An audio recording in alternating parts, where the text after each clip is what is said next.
Bismillahirrahmanirrahim. Assalamualaikum warahmatullahi wabarakatuh. Kembali lagi bersama Bu Nining ya.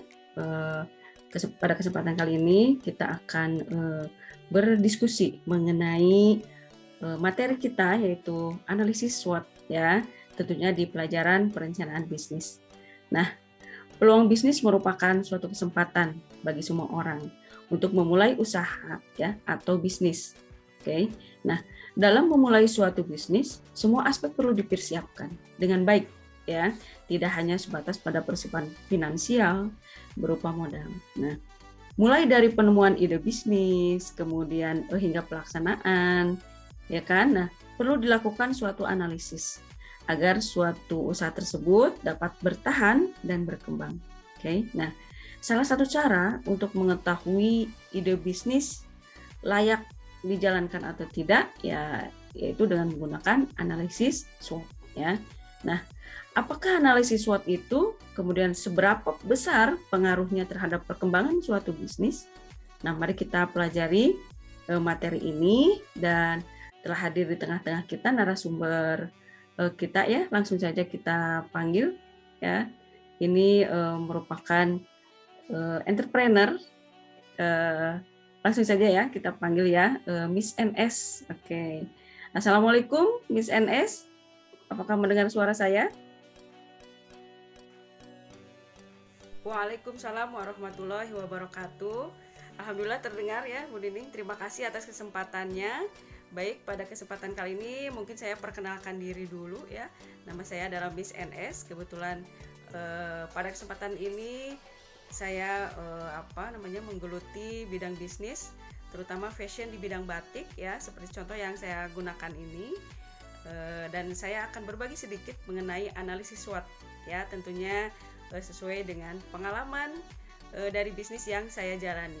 Baik, kita mulai saja dengan pengertian analisis SWOT. Analisis SWOT adalah sebuah cara yang ditempuh oleh perusahaan dalam upaya mengamati lingkungan pemasaran internal maupun eksternal. Nah, salah satu komponen analisis SWOT yang pertama yaitu strength atau kekuatan, yaitu analisis kekuatan situasi ataupun kondisi yang merupakan kekuatan dari suatu organisasi atau perusahaan pada saat ini. Contoh analisis SWOT dalam mengevaluasi kekuatan atau perusahaan ya, suatu perusahaan antara lain: 1. Dapat merespon dengan cepat setiap permintaan pelanggan tanpa harus melalui birokrasi yang panjang. Kemudian yang kedua, sangat memperhatikan setiap permintaan dan kebutuhan pelanggan.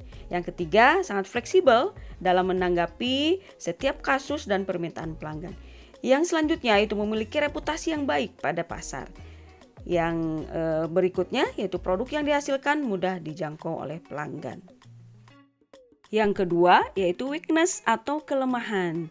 Nah, kelemahan itu yaitu analisis situasi ataupun kondisi yang merupakan kelemahan dari suatu organisasi atau perusahaan pada saat ini. Contoh analisis SWOT dalam evaluasi kelemahan suatu perusahaan, misalnya kekurangan dana, memiliki orang-orang baru yang belum terampil, belum memiliki pengetahuan yang cukup mengenai organisasi, atau produk belum cukup dikenal di masyarakat. Yang ketiga yaitu peluang atau opportunity, yaitu analisis peluang kondisi yang merupakan peluang di luar suatu perusahaan dan memberikan peluang berkembang bagi organisasi di masa depan. Contoh analisis SWOT dalam mengevaluasi peluang suatu perusahaan diantaranya yaitu sektor yang ditekuni sedang mengalami kenaikan, kemudian adanya dukungan pemerintah yang sangat besar terhadap perusahaan, dan kemudian perkembangan teknologi yang mempermudah kemajuan organisasi.